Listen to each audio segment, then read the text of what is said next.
Bonjour. Pourrait-on faire un focus maintenant sur l'ANI plus particulièrement?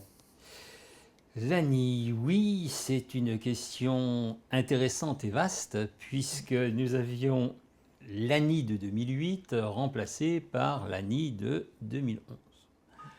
L'ANI de 2008 avait ses avantages et ses inconvénients et ils ont décidé de modifier l'ANI et ses conséquences en 2011. Qu'est-ce qu'il y a dans cette ANI de 2011? Il y a deux choses. Il y a tout d'abord tout ce qui concerne les obligations au niveau de la santé, avec 2014 et 2016. Et puis, il y a la portabilité. Pourrait-on justement faire un focus sur la portabilité, tant sur l'axe prévoyance que mutuelle? Alors, sans aucun problème, ce qui est prévu dans la nouvelle portabilité qui vient à échéance le 1er juin, 1er juin 2014, eh bien, c'est une modification dans les conditions de durée de salarié. C'est une modification dans la façon dont la portabilité va être, entre guillemets, payée, comment les cotisations vont être récupérées. Jusqu'à présent, nous avions un double système qui était à 90% sur un cofinancement, moitié patron, moitié salarié, et éventuellement, dans certains cas mineurs, on avait une partie de la cotisation, on avait la totalité de la cotisation qui était payée par l'ensemble des salariés. On avait donc un système où on partageait entre tous les salariés le coût que représentait la portabilité pour les salariés qui sortaient de l'entreprise.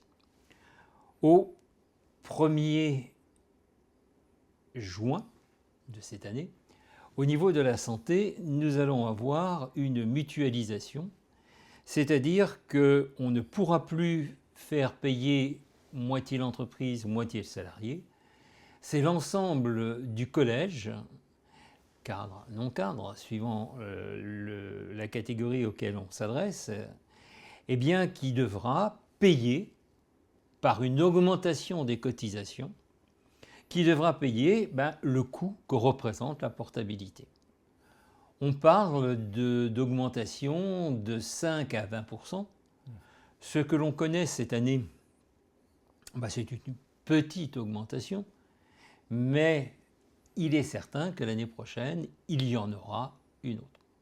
Certains assureurs ont préféré, pour que ce soit moins lourd et plus facile à digérer cette augmentation, de prévoir quelque chose dès le 1er janvier 2014,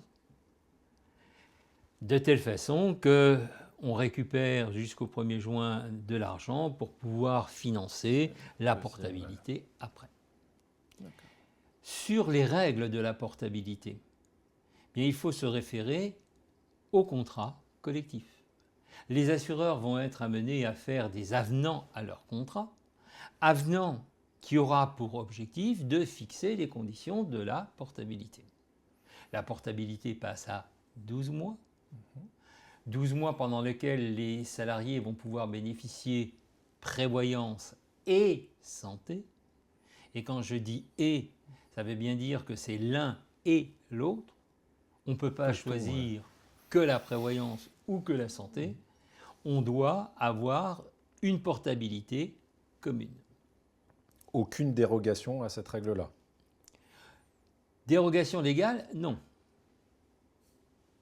Dans la pratique? Dans la pratique, si vous avez une portabilité issue d'un contrat prévoyance qui est auprès d'un assureur X, et puis la santé avec sa portabilité chez un assureur Y ou une mutuelle Y, c'est très difficile de savoir pour l'assureur X et pour l'assureur Y s'il y a bien application de la portabilité.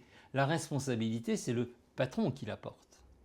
S'il accepte que le salarié ne cotise que sur la santé, il prend un risque parce qu'en cas de contrôle, il n'est pas en règle et il pourrait y avoir éventuellement redressement sur quoi?